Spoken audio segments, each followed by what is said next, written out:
চলে এলাম নতুন আরেকটি ভিডিও নিয়ে।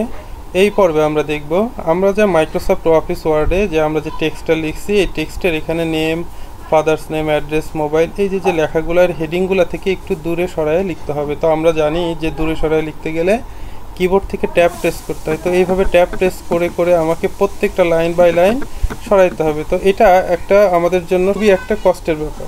তো এটা আমরা একটা সিম্পল ট্রিক্সের মাধ্যমে একবারে সমস্ত লাইনগুলো কীভাবে সরাবো সেটাই দেখব। তো প্রথমে আমাকে প্রত্যেকটা লাইনের থেকে একটা একটা করে ট্যাব দিয়ে সরাইতে হবে। প্রত্যেকটা লাইন আমাদের এখান থেকে যেভাবে সরবে একটা একটা করে ট্যাব দেব। ট্যাব দেওয়ার পরেও কিন্তু আমার লাইনগুলো কি অসমান। তো আমরা কী করব, টোটালটা সিলেক্ট করব, করে এই যে রুলারের এখানে ক্লিক করব, যেখানে যে পর্যন্ত নিতে চাই আমি থ্রির এখানে পর্যন্ত ক্লিক করব। আমার সব লাইনগুলো একবারে কি হয়ে গেছে, সমান হয়ে গেছে। তো এই ট্রিক্সটা অবলম্বন করলে আমাদের টাইপিংয়ের ক্ষেত্রে আরেকটু দ্রুত টাইপ করতে পারবো। তো ভালো লাগলে অবশ্যই আমার চ্যানেলটা সাবস্ক্রাইব করবেন এবং বেল আইকনটি প্রেস করবেন।